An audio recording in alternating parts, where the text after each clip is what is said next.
This episode of Tubb Talk is brought to you by Avast Business. With over 435 million active users of Avast products, if you haven't already taken a look at what Avast Business is offering, now might be the time. Visit tubblog.co.uk/Avast for all the links to the details. Right now, though, let's jump into our featured interview. Hey folks, Richard Tubb here with another interview, and I'm absolutely thrilled today to be joined by somebody from the other side of the planet.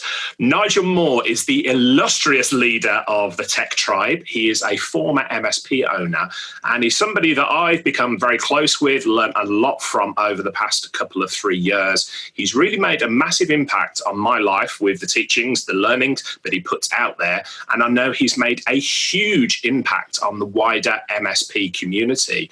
Nigel, thanks for joining us in the middle of the bloody night. It is over there in Sydney, isn't it?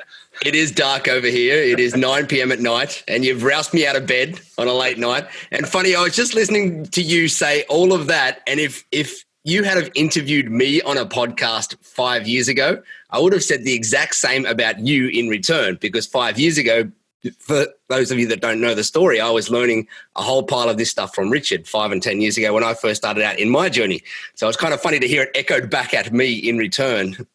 Oh, mate. Well, thank you for saying that. And I know this makes you blush, and this isn't the sort of mutual admiration society here by any means, but I said to you, and I said to some members of the Tech Tribe, and we'll get onto the Tech Tribe in a minute because I want to touch upon your MSP journey first.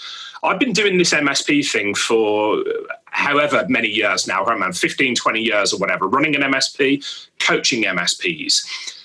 I feel as though I've done most things, seen most things, heard most things.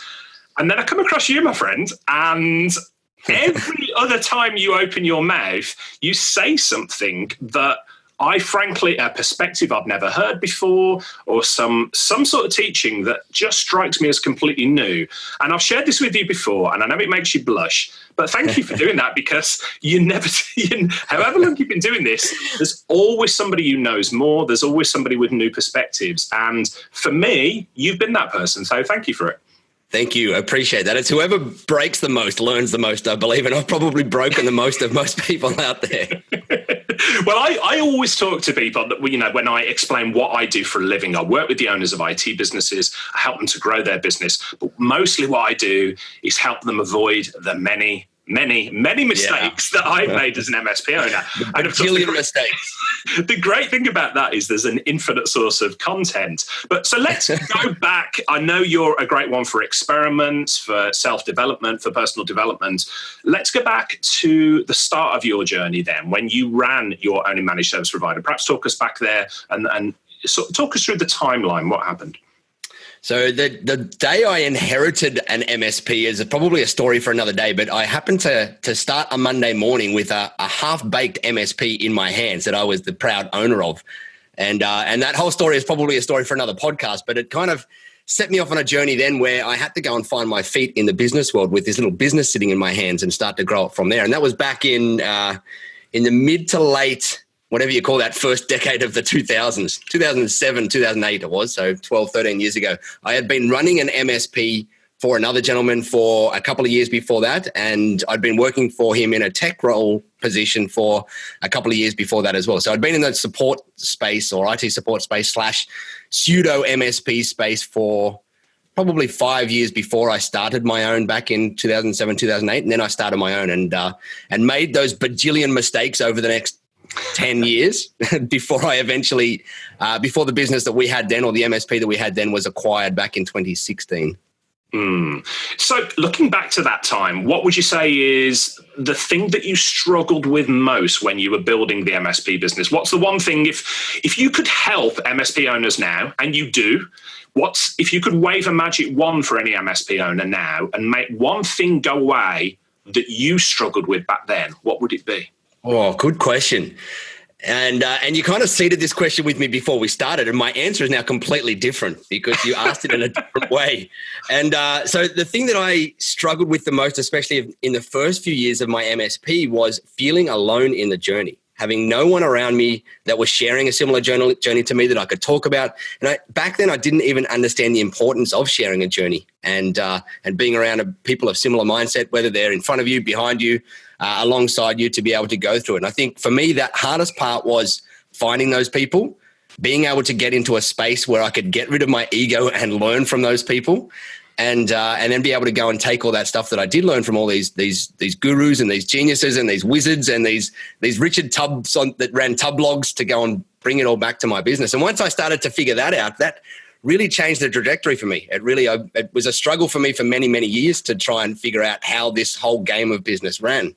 And there was no formal training. I had been a university person, but then I was a proud dropout, just like my you would call them unofficial mentors at the time, the Bill Gateses and the Steve Jobs that all dropped out of university. And so I thought, hey, if they've done it, I'm going to do it as well. So I dropped out. And so I didn't get any great business knowledge at university. I had to get it all from the school of hard knocks right on the front line.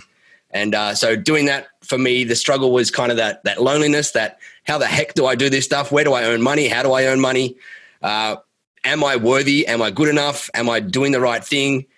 Should I just give it all up now? It's kind of all of those thoughts go through those first few years, and they're incredibly debilitating. But and to me, that was probably the hardest part, was those first few years thinking, what the heck have I got myself into here? And am I worthy of actually doing it? Well, I've just speak to MSP owners now, and unfortunately, and you must know this, you have a lot of MSPs across the world get in touch with you. You know, they get in touch at the end of their tether. And yes, they say, oh, look, I'm ready to give this up and to go and take a job. I'm ready to go and open a fishing tackle store or whatever the heck it might be. Mow a lawn was my one. Mow a lawn. So when you reach that point, and we all have that moment in self-employment, whether we're running an MSP, an IT consultant, whatever we're doing, you feel like this has got to be easier to go and work for someone else, to get paid a wage, to go home at the end of the night and to just turn off. You went through that. How did you turn that around? How did you say, no, this is worth doing and I do want to reach the end of this journey? So funny story. When I got to that point, I was in a pretty bad place, and I had this mentor of mine that helped me kickstart my business, and she was running a very large hospitality business out here in Australia that was doing close to $100 million at the time. And she could see that I was going through these struggles and trying to figure out where the hell I am and trying to figure out what was going on and whatnot in my world. And she put an offer out there to go and come and be the IT manager for her business at a very large figure of money compared to what I was earning out of my business at the moment, probably 5 times what I was earning out of my business at the moment. And that forced me right into a corner to figure out whether this is the journey that I want to take or not. And when you're earning a small amount of money for a lot of work, and then you get thrown this thing on the table, it kind of forces you to dig really deep into your whys and your reasons for doing what you want to do. And that was the point where I then had to sit down and think, okay, well, I've got this awesome opportunity here to earn 5 times what I've ever earned before and go back to just being a job and only working 40 or 50 hours a week instead of the 80 hours a week that I'm working at the moment. But I will report to somebody, and I will not be the master of my own destiny, and I will not be able to make every decision. And is that something that I am happy with? And for me, when I put on my personal thought hat with that, it wasn't. I wanted to be the master of my own destiny, whether you call it that. And I'm not saying you can't be the master of your own destiny in a job. You absolutely can. But my journey, and when I sat and I was very introspective about it, I realized that my journey involved me leading and running a business in some way, shape or form, because I knew that I had a skill set. I didn't know how to tap into it yet. And I didn't know the extent of what I was capable of. And I know even now I don't know the extent of what I'm capable of in the future of doing in this business game. But I was kind of backed into that corner. And that was probably halfway through my journey of running my MSP. So I was probably 5 years into the 10-year mark of my own MSP.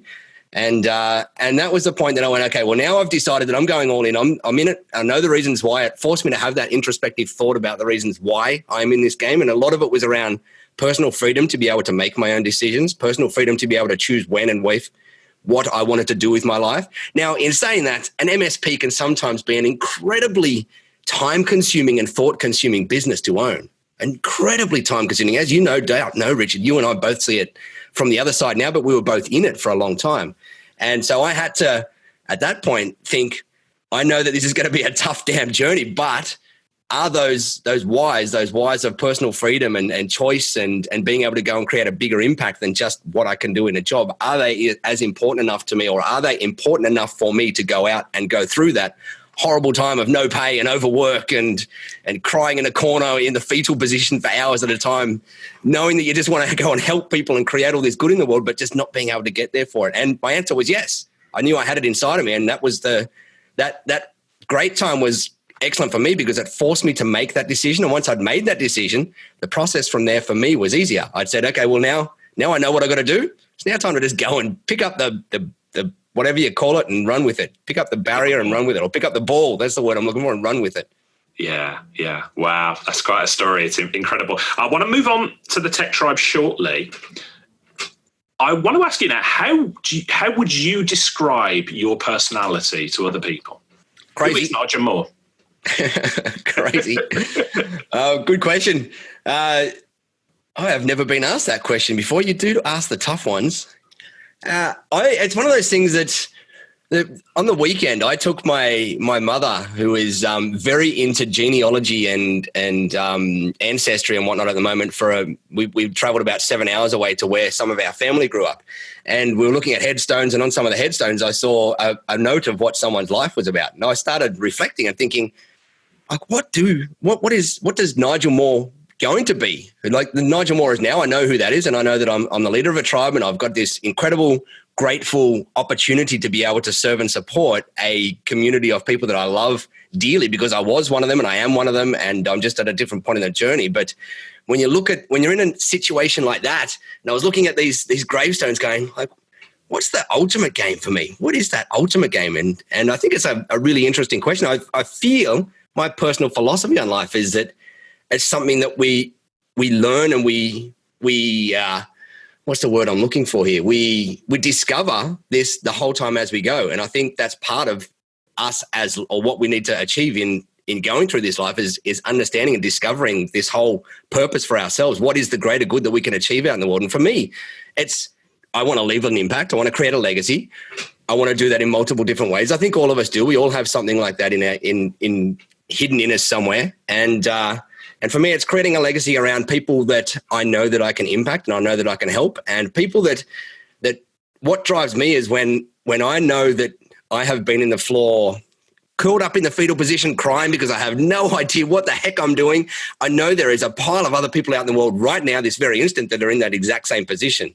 And there's a lot of them out there in our space that I know that I can help get through that faster than I got through it, because I didn't have those support structures around me. So for me, that's to me is kind of the Nigel Moore of now, is where I'm at now. But as to what the future holds, it's huge. I don't know. I'm looking forward to seeing and discovering it.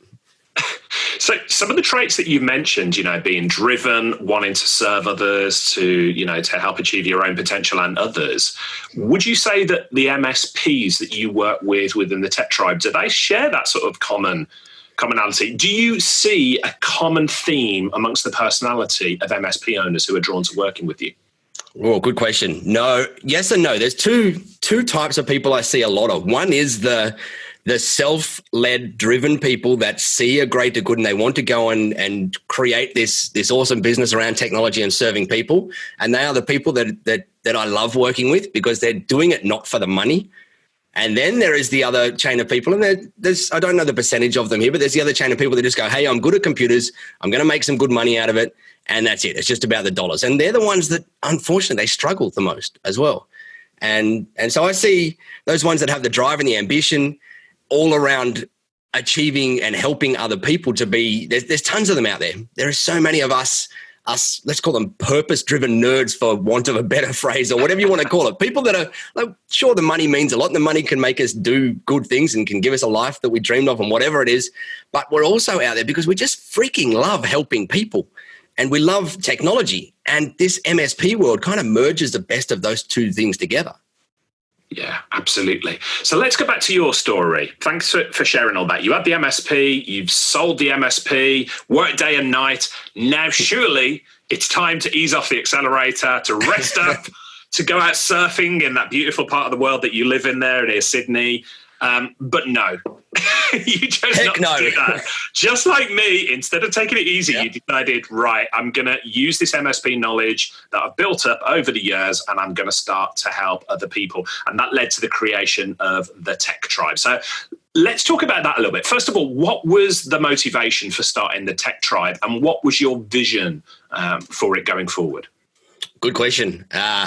So back when I had my MSP, I got to that point where I wasn't enjoying the day-to-day. And for the first 4, 5, 6 years or whatever of it, I was loving it. I was loving this game of business. Sure, I was having those tough times where you're thinking, what the hell am I doing here? But I was still overall loving it. But then I got to the point where I wasn't loving so much of the day-to-day. There's only so many times you can troubleshoot a printer issue and enjoy it. And so I started then working very heavily on extracting myself out of as much of the day-to-day part of the business that I could. And what kicked that off is that I had not been on an actual holiday for probably 6 to 8 years.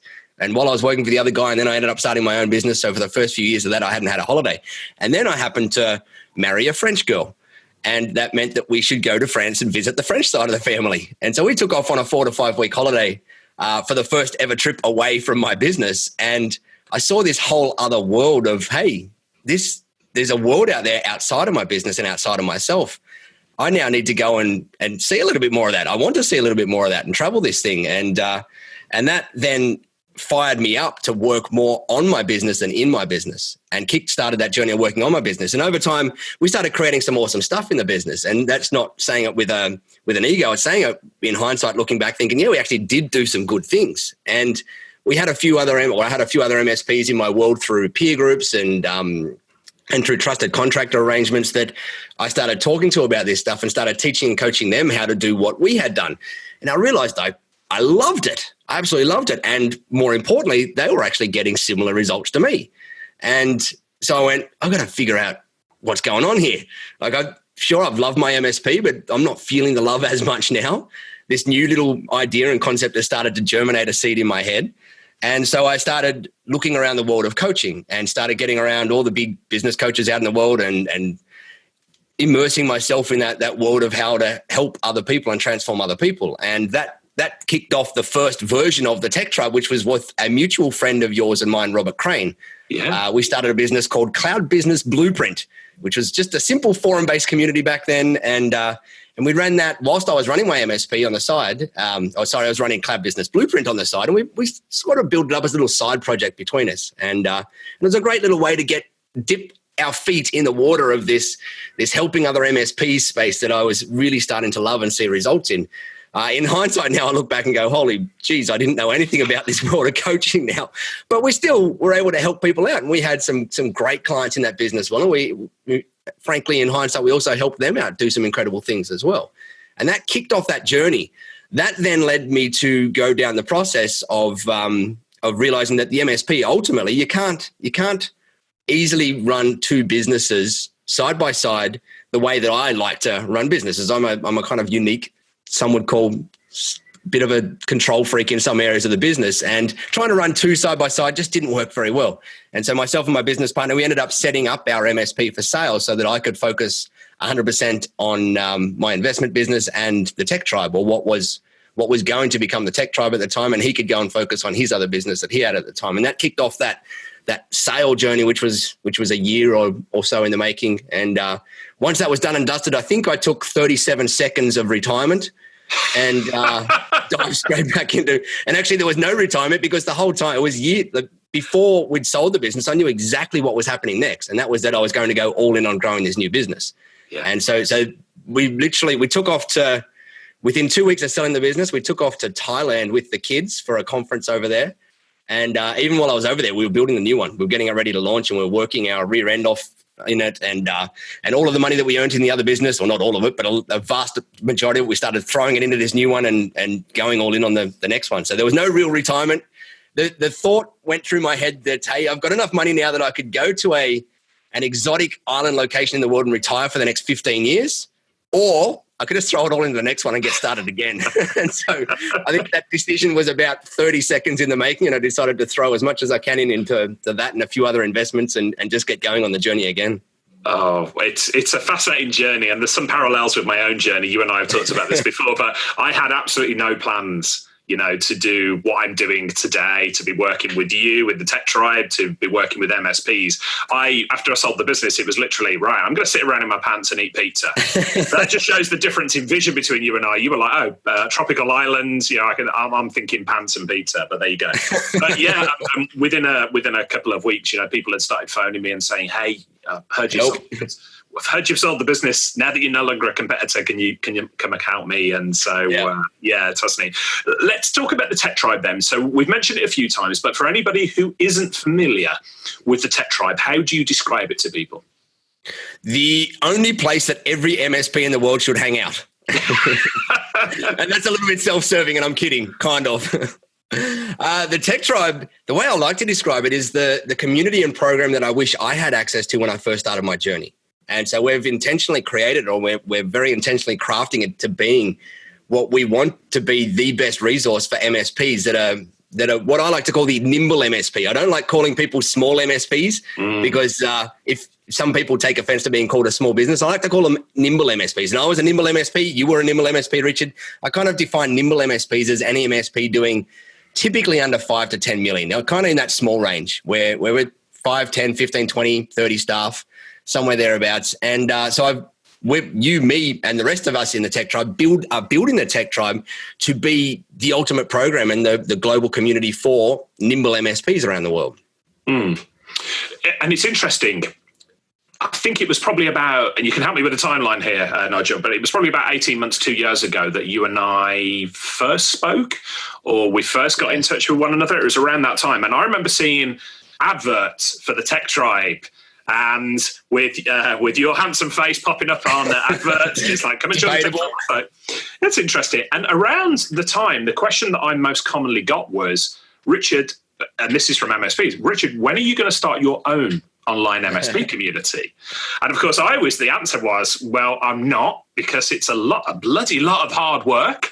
And then around that time, you and I were connected. You reached out to me and you just said, hey, come and take a look around the Tech Tribe, and I jumped in and I immediately fell in love with the community. And, I've gone on record by saying that I have no plans to run my own MSP community. But if I were to build an MSP community online, it would look exactly like the Tech Tribe. So you've done all the hard work, you've jumped in there. You've built something that I certainly had the vision for, but not the ambition or the energy to create. And so I've been a tribal elder within the Tech Tribe now for well over a year or so. And it's just awesome to see the impact that you have let me rephrase that, because it's not about you, is it? No, so when I say the impact you've had, I sort of jokingly refer to you as our illustrious leader. And I mean that, genuinely, you lead the tribe, but there are so many good people in the tribe who help one another. And I think historically, my answer to the question that I asked you earlier about, how did you stick in there? How did you hang in there? I was helped out by some of the best people in this industry, peers, mentors, coaches, giving freely of their time and experience to help me grow. And that is what the Tech Tribe is from the outside, looking in before I joined. And now that I'm a part of it, there are so many good people in there helping one another. But for anybody, and that's a sort of a long-winded way of saying what I love about the Tech Tribe. But for anybody who's listening to this and thinking, why would MSPs help one another? How do you answer that question?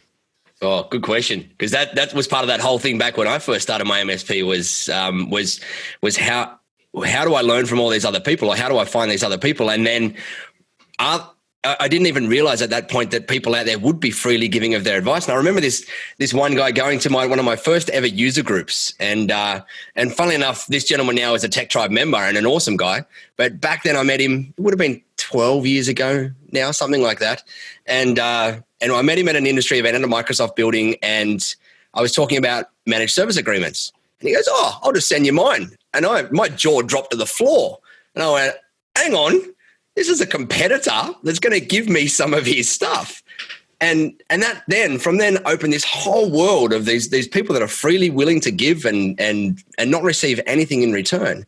And as you and I have both probably been through that free giving of the community and being in this spirit of abundance and not a spirit of scarcity is such a, it's funny, I do some consulting and some investing in other businesses and other industries around the world, and it's kind of unique to the MSP space. Most others, you go to communities I've got some friends that run them in some vastly funny and peculiar businesses, coaching businesses in, some vastly other industries like dance schools and hairdress salons and whatnot.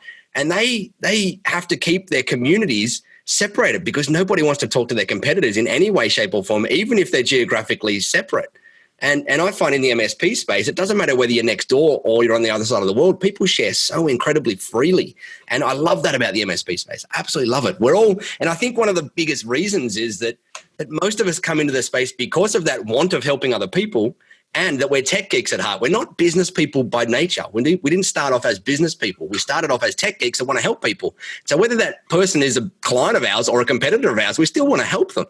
And that's what I love about it. We've all got that free giving, helping, wanting to serve spirit.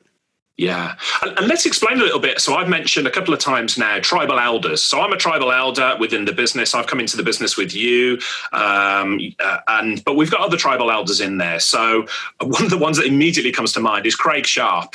Craig Sharp was actually from the UK. For anybody who's not familiar with Craig's work, he runs an MSP called Abusi in the West Midlands in the UK. And Craig was actually a competitor of mine when I ran my MSP, but one of those competitors that we've just talked about, which gives freely of his time and knowledge and vice versa. And Craig and I have been firm friends for many, many years, and he's given incredible value to the tribe. But let's talk about some of the other tribal elders and what is a tribal elder? Yeah, so a tribal elder is our group of leadership stewards of our community. And to me, they're all of us that are tribal elders. We've all been through something. We've either been through growing an MSP, running an MSP, selling an MSP, being acquired, or we've all been in the trenches for a long time. And so we've got legends like Jim Stackhouse, who is an MSP marketing wizard. He's probably one of the best people in the world that understands MSP marketing. We've got Todd Kane, who is an operations guru. We have got Andrew Moon, who is a prospecting and LinkedIn expert. We have got Craig Sharp, as you mentioned. We have yourself. We have Jamie Warner, who in Sydney, Australia, was one of my main competitors. Back when I had my MSP, he would have had no clue who I was because I was small fry compared to him.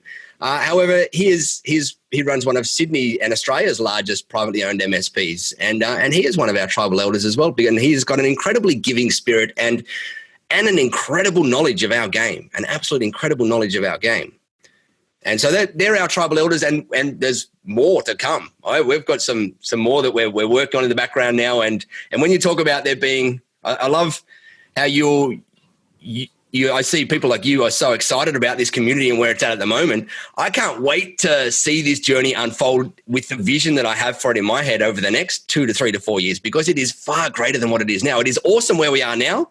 But let me tell you, you wait till you see where we're going to be in 12 to 18 to 24 to 36 months. We're going to have thousands of awesome MSPs all around the world, headed up by an awesome community of MSP experts, our tribal elders, serving, supporting, growing MSPs, improving the industry, getting rid of all the sharks. As they say, a rising tide floats all boats. And the people that are going to be around our legendary elders and our legendary people inside the tech tribe, including our tribal council and just the people that give freely in there, are going to be in for a wild ride. It's going to be a fun ride.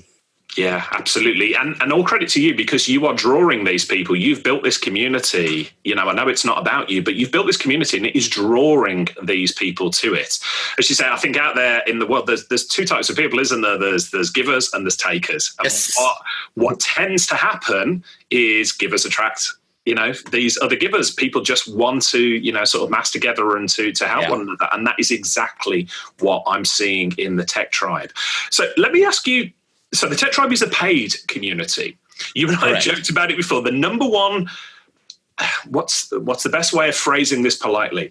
The number one accusation that you have thrown at you is, if it's so cool, why do you charge so little for it? And I know you get that question quite a lot. So what I want to ask you is, well, first of all, why is it a paid community? And secondly, why would anybody be interested in joining in a paid community when there's resources out there like Reddit, there is free Facebook groups, all of these things out there? I was asked this question today by an MSP. He was like, I can get all this for free. And I wanted to say to him, no, that you can't, but how would you answer that a good question? The world of difference, isn't it? There is. There's a few ways to answer that question too. The first part you touched on was, what was the first question you asked there? Sorry, I've got this terrible habit of asking multiple questions. Yeah, there was two, and I had a great answer for the first one. asked the second one. I went, oh, hang on, I've lost the first one.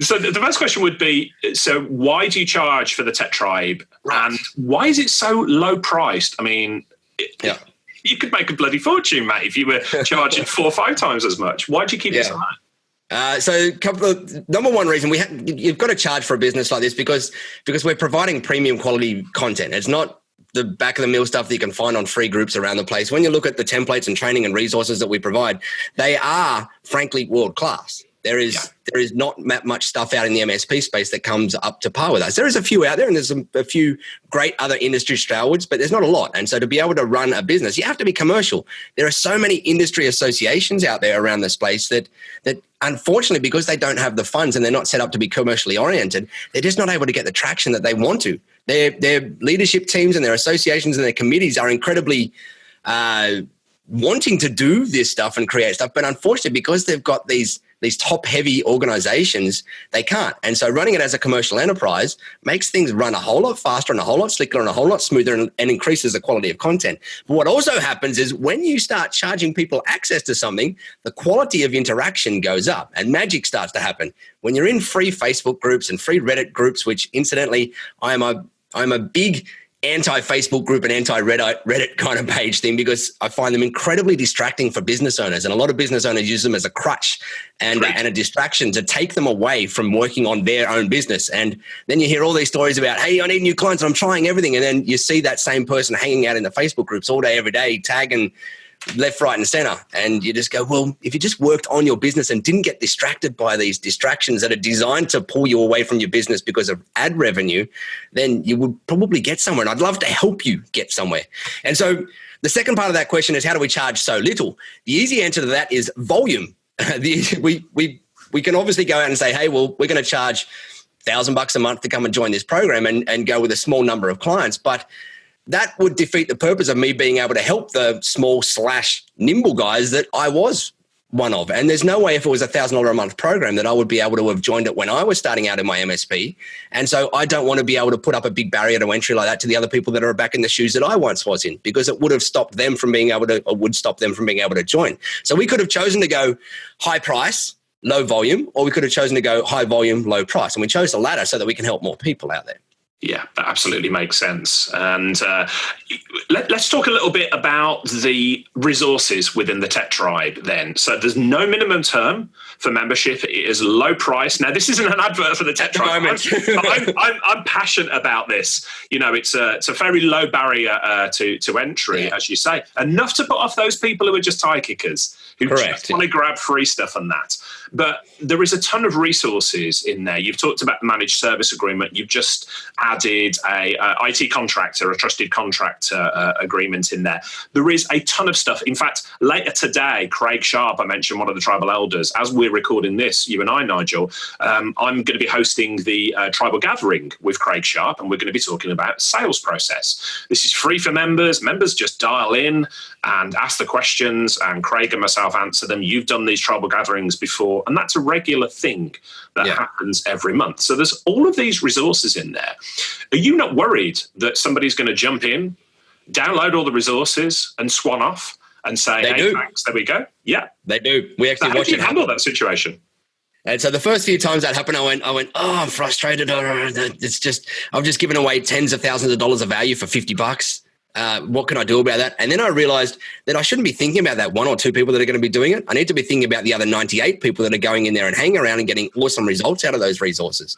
And so I'd prefer to keep the focus on making sure that I can still keep it accessible to those guys than worrying about blocking out the 2 or 3 that are going to be the freeloaders that are going to come in and do it. Because the reality is, I'm a bit of a believer in the way you do one thing is the way you do everything. And if you're like that in joining a program and you jump in and you download all of the resources and then you cancel out of it a month later and you only pay $50 and you've got this 20 grand worth of resources available to you, you're probably not going to be the kind of person that's going to be able to create an amazing business either. Unfortunately, it's kind of, I'd love to say it's not the case, but the reality is I've seen hundreds and hundreds and hundreds of times this scenario play out all too well. And so the people that are getting the results are the ones that join They see that there's all these amazing resources. They take a look through. They then start to get involved in the community. They then start to teach and coach in the community and help other people in the community.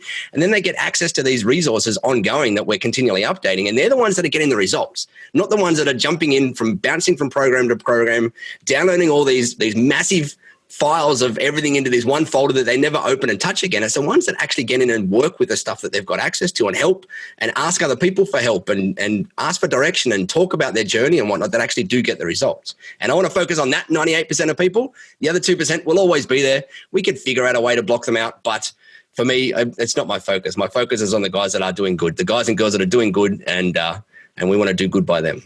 Absolutely like it. And let's talk about the community just briefly as well. The people who are in there, we've already said, are good guys, helping one another out there. But there is this, how's the best way to put it?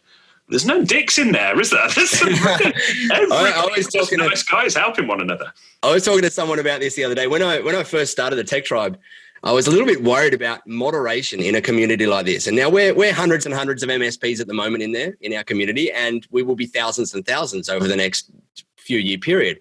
And so I have worried about the whole overhead of moderation and banning and kicking people.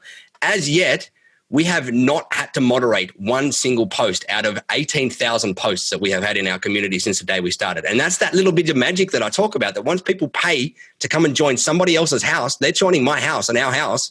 This is us and my tribal elders. This is our house that they're coming into. A whole layer of respect goes in there. And one day, I'm sure, once we get to the 1,000 people or 2,000 people or whatever, some person is going to come in and be that guy or that girl, and we're going to have to give them the tribal boot and cut off their legs and banish them out into the forest. But at the moment, we haven't had to do that. And I'm incredibly grateful that we haven't. And I think it's because of people come in and they look at this place and they go, people are actually doing business in here. There's no trolls. There's no bad advice. There's no people with egos. And the moment egos do come into play, which I can only think of one or two very minor situations that egos came into play, people sorted it out pretty reasonably because they're in someone's house. They're not out in a free Facebook land group where there's no house owner, there's no whatever you call it, no group of elders sitting around being the people to learn from and being inspired from. There's just these free faceless groups with ads and whatever. And that's what I think is different in groups like this, is that you get that higher quality of content. You don't get the freeloaders. You don't get the bad advice. You don't get the people that are just trying to throw their ego in the ring. You don't get the trolls just trying to make themselves feel better about things. And that's what's so beautiful about it. Yeah, absolutely. And we'll include in the show notes as well all of the links to the Tech Tribe and how people can get in touch with you. We've talked about the Tech Tribe. We've talked about managed services a little bit. What do you think the future of the managed service industry is? Sell everything now and buy Bitcoin. No, I'm kidding. I keep saying it in a lot of events that I go to lately, is I believe right now is a perfect storm. And I kind of wish, like, as I said, I fell out of love with my journey probably 12 odd years into I was doing that 6 years for the other guy, and then probably 6 years into my journey, I started to fall out of love with it. And I think that's a kind of common time frame for a lot of people. But I wish I had that initial gusto now in the MSP space, because I see so much opportunity. The tools are now mature. Back then, we were trying to cobble together all these little systems and trying to create these things. You guys have got amazing PSA tools and RMM tools and all these kind of things that are so mature now. But not only that, you have a marketplace that understands MRR and understands recurring agreements and whatnot. We had to go through that shift of people not understanding support agreements and unlimited all-you-can-eat stuff and all that kind of hoo-ha. We had to go through changing an industry, which now most industries have changed and they understand that space. But now we're also got this other part of the perfect storm where technology is now so reliant upon that MSPs are absolutely getting seats at the table and becoming not only the IT guy or the IT girl, they're becoming the trusted business partner. And that's where there is so much opportunity to go out there nowadays and use this awesome technology and these awesome tools like Office 365 and G Suite and whatever platform of choice you use for your clients to be able to go and help your clients be better, innovate faster, outsmart their competition, sleep better at night, make more profits, be more efficient in their business and create better products and services for their particular clients. There is so much opportunity to do that. And clients nowadays are absolutely willing to pay top dollar to be able to do that because they understand that technology absolutely can leverage their business. Yeah, absolutely. And you touched on something there that I've said so many times. I feel like the old man of the MSP industry. I say to the kids now, man, if I'd had the tools that you've got and the resources that you've got when I was running things, and the drive. Yeah, exactly. It's incredible, isn't it? So, okay, so you work with hundreds of MSPs around the world now, and the tribe's growing every day. Let me put you on the spot here. What frustrates you about working with MSPs? What would you, what's the number one thing that you want to grab hold of the collective MSP community and shake them and say, come on? 2 words, unrealized potential. I see so much good potential in people out there that they don't realize in themselves nowadays. And I feel one of my goals is to be able to pull that and extract that out of people because my mentors helped pull and extract it out of me back when I was in that space. And it's one of the most empowering things seeing it all out there, but it's also one of the most frustrating things because you kind of put on these glasses where I look out into the world and instead of just seeing the world, I see this untapped potential in people. And to me, it's frustrating going, I can see in you that you can do this, but you're only here. How can I help you get to here? What can I do to be able to help you get up to this next layer faster, better, quicker?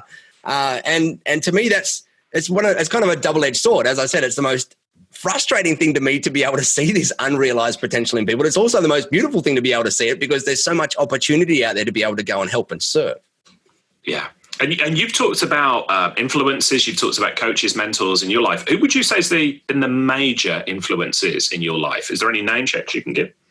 Oh, good question. Actually, I'm not tooting horns here, but yourself and Carl Palachuk in my space, in the MSP space, were two of the, if you guys weren't running your blogs and hosting podcasts and whatever back when I started my journey, I would no doubt not be anywhere near where I would be nowadays. And so I talk about the 3 types of mentor-mentee relationships that everybody should have in their world. And number one, so picture yourself on this journey of life. There's this.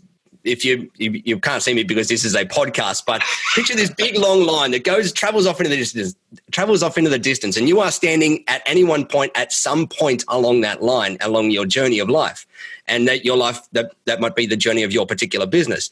And what I talk about is that there's 3 types of mentor-mentee relationships on that journey. There's those just in front of you, just a few steps in front of you that are trailblazing, they're leading the way, and they're people that are accessible to you, and they're people that can relate to your failures and your mistakes and your challenges, and they can inspire you to be able to take those couple of steps to get to where they currently are. And for me, when I was starting out in my business, that was you, and that was Carl Palachuk. And they're I call them my number 1 type mentor-mentee relationship. Then there's the number 2. These are the people that are light years ahead of you. To me, it was the Richard Bransons and the Marcus Lemonis and the nowadays Elon Musks and these kind of guys that just think big. These guys think huge. What they might be guys or girls that are doing big, big things in the world. And they are, to me, they're my unofficial mentors because they're people that I probably won't get a chance to be able to speak personally and have a one-on-one mentor-mentee relationship with these guys and girls over my lifetime. Maybe I will, but maybe I won't. And then there's the 3rd type of mentor-mentee relationship, which is my favorite. And they're the people just behind you on that journey. They're the people that you can help drag up a little bit or give a hand up to help get into where you are going. And so as I said, in my journey, when I was in the MSP space, it was people like yourself and Carl Palachuk and Eric Simpson and Robin Robbins and some of those folk that were all out there leading the way and trailblazing the way a few steps ahead of me. There was also the Richard Bransons and one of that just challenge you to think big and inspire you to think big. And then there was those other smaller folk that were behind me that I was giving that hand up to where I was. That was for me an incredibly awesome experience because, as they say in the teaching game, it's once you start teaching is when you actually really start learning these things. And once I started teaching others behind me and inspiring others behind me, that's that was the magic of my mentor relationship space is those people behind me in the journey. And I'm not saying it any what's the word I'm looking for? It's kind of, I'm not trying to make it as looking down on people. It's just different stages of journey. We're all at a different stage of our journey, and there's people in front of you in the journey of business. There's people behind you in the journey of business, and that's just a fact. There's no 2 ways about it. And the more we can help out those behind us, the more we can create that rising tide that floats all boats around us and create this awesome space, this awesome industry, this awesome whatever you want to create around the world that you want to be involved in. Oh, wonderful answer, and thank you for the kind words as well. And as I said, just to reflect it back at you, without this being a mutual admiration society, I've learned so much from you. And interestingly, you mentioned Carl Palachuk, who, if I were asked that question, Carl was the one for me. He was, a years ahead of where I was, and when I was running my MSP. Carl was a great mentor to me, and he's now a great friend. And in fact, I'm going to be interviewing Carl for this podcast a few episodes time. I'm going to see him this weekend in Edinburgh in Scotland to record that, because we've become very good friends now. So I'm going to pass that on, because that's an interesting lineage there almost, isn't it? That Carl inspired me, you're very kindly said I inspired you, and so on and so on. And I'd imagine, we're going to be interviewing people in years to come who are going to say they were inspired by Nigel Moore as well, for certain. I could see that. You're an avid reader, book reader. You've recommended some great books to me. What would you say is the book that you gift to other people most often? What's the book that you say, you've got to read this book, and you're so compelled that you drop a copy in the post to them? Good question. I gift a lot of books, so that's a great question. I'm a big fan of the gift. And I've probably sent out hundreds in the past year of books to different people. And the one that's at the top of that list at the moment is a book called The Alter Ego Effect by a guy called Todd Herman, who was in a coaching mastermind program that I was in. An incredibly smart guy on the whole mindset and high performance side of personal development. And it talks about that it kind of goes into that untapped potential that I spoke about before, and that in all of us, there's this untapped potential. And he talks about the process of being able to create and craft and build these alter egos to be able to amplify and find those untapped, huge potential inside people out there. And I love the book. I love the process. I love his thinking, and I love learning from him. And so for me at the moment, that is probably the biggest one that I've been sending out to people, is just called The Alter Ego Effect. I've got one sitting around here somewhere. I don't know where it is. I've probably dog-eared it too many times, but it might be sitting downstairs because I can't see it. It's a yellow cover, but awesome book. Wonderful. We'll include that in the show notes as well. So earlier on, I asked you, what did you struggle with when you were running the MSP? You answered, openly, honestly about that. What does Nigel Moore struggle with today? You're looked up to by hundreds of MSPs worldwide. They think that you've got this sussed. Nigel, I know that's not the case, mate. You're doing incredible stuff, but what does Nigel Moore struggle with today, and how are you working on it? Yeah, let me let everybody in on a little secret. Nobody has it sussed. No matter how high or wide you go up the chain, nobody has it sussed. We all have our challenges and our setbacks and our struggles, and so one of the things that for me that I struggle with working on myself is that. And I think it comes back to, for those of you that know of Maslow's hierarchy of needs, there's this thing that Maslow that spoke about, a theory that he spoke about of the needs of human beings and going through the different layers. And the actual model is a pyramid. And if you haven't seen it, go and have a look for it. But he talks about the different layers of it. And I feel that one of the things for me in business that I struggle with is once I get to a certain point where money isn't so much of a problem and time isn't so much of a problem, I get comfortable. And we all get comfortable. And for me, I've got these incredible plans and visions that are always floating in my head about what we can do and create and build out in the world. But when you get in a comfortable space, it's sometimes hard to kick ourselves into gear to go and do that stuff. And it's not sometimes hard, it's often hard. And I think it always will be. And so one of the things that I work on with myself is to try and kick myself out of that when I can see it happening, which I can see it happening very often, is the two of the main things that I do is, number one is I use accountability, and I use external accountability. And just last week I had to do this with myself. There was this thing that I had been putting off for months, and I know it had to be done. It's not that I didn't know what had to be done. I knew it had to be done. I had just been procrastinating on it like the most procrastinator in the world. And so I thought, there's no way me, Nigel Moore, is getting this done. I have to just call on outside powers. So I had an accountability buddy, and I said, I'm going to pay $2,000 to this charity, this political party that I didn't believe in their values. I'm going to pay $2,000 to this political party if I don't get all of these things done by Friday, 5 p.m. Wow. So it's like an anti-charity. Correct. I did absolutely everything I possibly could. I was up until 2 a.m. one of those days getting that stuff done because stuff hit the fan in the middle of it. And that's the world testing us. And that was the world testing me, going, you've said you're going to get this stuff done. So now I'm going to throw, and back in my MSP day, I'm going to make every server go down all in 1 week for you while you're trying to do this stuff. And so I went, well, I've committed to this. If I don't do it, that $2,000 goes to this anti-charity, to this political party that I don't believe in. And so I was up till 2 or 3 in the morning and back up at 6 or 7 the next morning, just getting this process done so that I could work on it. And so that was my one thing. And the second thing is that, you know what it's like when you've got opportunities coming your way and they ignite a little bit of an anxious feeling in your gut and in your belly, and you go, oh, like that's a little bit scary, but it's also a little bit exciting at the same time. And so the other thing that I focus on a lot nowadays is that I lean into those things rather than leaning away from them and trying to set up walls and barriers around myself. As I lean into them. And I go, what? The universe or the world or whatever it is that you believe in is telling me something here. It's pushing something in my direction that I know that I should probably latch into, and that helps get rid of those comfortable feelings, because it then gives me something new and scary and exciting to tie into, to be able to go and, whether you call it solve or overcome or whatever it is, it's one of those things that's where I believe most of our personal growth happens from, is leaning into those places where we're often a little bit afraid to go. And often a lot afraid to go. And that's where things like procrastination pop up, and things like unworthiness and imposter syndrome and all these things pop up around that kind of space there. But a lot of the time you lean into those feelings and you really dig deep into them, and you realize that that's the space where you should be going. And that's the space where you should be diving into and shining a spotlight on and figuring out, hey, there's something in here that if I can master this, I can go and create a bigger, 10 times bigger impact than what I'm doing. And I can go and help more people and go back to my vision of being able to see more of that unrealized potential out there. Absolutely. That's a wonderful answer. And for me, you talked about the imposter syndrome, leaning into the discomfort. For many years, that was speaking.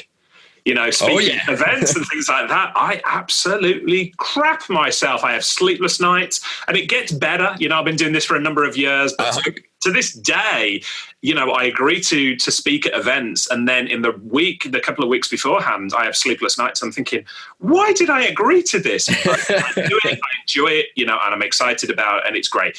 And talking of speaking, you're going to be keynoting the OVIC conference, the Frankly MSP Live conference in Santa Barbara next year in 2020.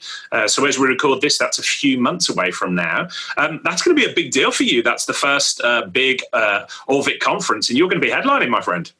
Well, let's get it right. It's the closing keynote. It's the one after everybody has finished their drinks and lunch and has fallen asleep. So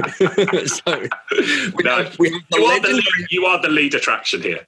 We have the legendary Mike Mikalowicz of Profit First and Toilet Paper Entrepreneur doing the opening keynote, and that is going to be incredible. I love that guy. And when we talk about those mentors that are vast, like the inspiring ones that are way out in front of you, has been one of mine for many years. And so here's the one doing the opening keynote of this thing. So I've got the one where I've got to try and wake everybody up from their after lunch slumber on the last day. Well, I've seen you speak before. You and I spoke at a Mentoria live event at the down in London earlier this year, and you were incredible, mate. And that was an event that was beamed to 1,000+ MSPs all over the world. So I am really looking forward to seeing you in front of a conference environment. You and I have done plenty of work with OVIC as a company, wonderful company, and I'm pretty sure they're going to put on an amazing event out there. So I can't wait. Any insights? What are you going to be talking about? Are we allowed to share anything at this stage? How to surf waves in Australia. It's going to be an unusual keynote for the conference, but it might work. It might work. I'm actually talking, the working title or the topic of it is Mastering the MSP Mindset. And so I'm going to be diving a little bit deep into some of the things that can derail us as MSP business owners and how to tap into that unrealized potential, and sharing some stories from me and from people around me in that. And maybe at the end of it, we might be doing a little bit of a workshop-y kind of thing as well with some people in there. I was going to say, so interactive. At the time of recording this, you just announced in the tribe that you were going to be keynoting at that the Frankly MSP Live conference, and there's been a swell of tribers from all over the world say, I'm going to go to the conference now. So if you were under any illusions that you weren't a draw, sir, there's going to be people coming from all over the world. So I'm going to be there. You're going to be there. Carl Palachuk, who we mentioned, is going to be there as well. So, all of the top MSPs and the top names in the MSP industry are going to be there. So we should do something. We should get together, shouldn't we? I agree. We absolutely will. Except, Carl, if you're listening to this, I am not drinking beer with you this time, my friend. And that is also a story for another podcast. There is a story in there that we'll cover at another time, and perhaps I'll tackle Carl over that when we have a whiskey in Edinburgh later this week. Don't let him buy you the second whiskey. It all goes downhill from there on in. And on that bombshell, I think we need to draw this line. Clem, your wife is going to absolutely kill me if I keep you on the line any further, any later, and the kids are going to be angry at me for keeping Dad. Kids are asleep. The kids are asleep. They're asleep. So thank you for your time today, recording this, mate. It was really important that I get you on the podcast. You've been a major influence on me over the last 18 months, 2 years. You've been a good friend. And what you are building with the Tech Tribe is phenomenal. And I have no doubt in a couple of 3 years, we are going to revisit this interview. We're going to record a new interview, and the Tech Tribe is going to be 10 times as big as it is. For anybody listening to this who wants to find out more, we'll include all of the links that we've talked about to the Tech Tribe and everything else in the show notes. Nigel, if anybody wants to get in touch with you directly, how can they find you online? Join the Tech Tribe. That's a little self-serving of me, isn't it? The easiest way to follow along with my journey is come and connect with me on Facebook. Now, I say before that Facebook's incredibly distracting, but I kind of like to try and carve my space in there to be an inspiring space in there, and also a real space in there. I don't fluff it up with pictures of Lamborghinis and whatnot often. But come and join me, come and find me on there and connect with me on there or on LinkedIn. But you can also shoot me an email, nigel@thetechtribe.com. However, bear in mind that my emails are managed by an assistant, and it may take me some time to get back to you because I'm like you, Richard, a time batcher. And so things like that, sometimes I'll batch a lot of personal email replies and get to them once a week or sometimes once every 2 weeks. So if you do email me, apologies in advance for the delay. That's what I'm doing. No, you should connect with Nigel on Facebook because, first of all, he posts pictures of the beautiful part of the world where he lives, his beautiful family, the cool stuff that you do with them, and also cheese. The stinky cheese that we eat. Stinky cheese, a man after my own heart. So we could do another cheese cast all around that perhaps in the future. But for now, we will draw a veil over that whole conversation. Nigel, thanks so much for joining me here today, and really appreciate all that you do for the wider business community. Thank you, mate. Thank you. Appreciate it. Hey folks, Richard here. Thanks for listening today. I know you've got a ton of options for who you listen to nowadays, so I really appreciate your support. Do you have any feedback on this episode? Ideas for future guests? Tweet me at Tubblog using the hashtag TubbTalk. I respond to every tweet and really appreciate your feedback.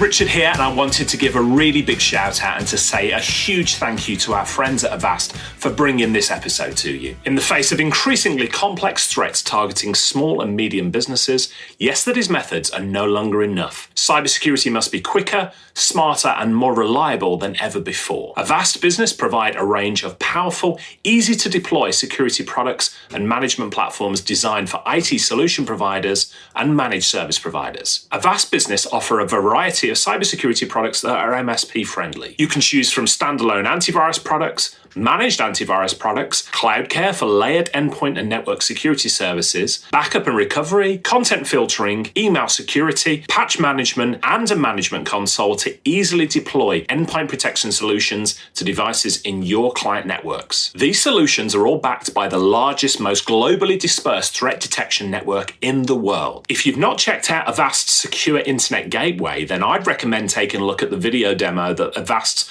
Paul Fenwick and I recorded. It delivers a full security stack as a service that protects users wherever they go. With 30 years as a leading cybersecurity company and over 435 million active users of Avast products, if you haven't already taken a look at what Avast Business is offering, now might be the time. Visit tubblog.co.uk/Avast for links to all the details.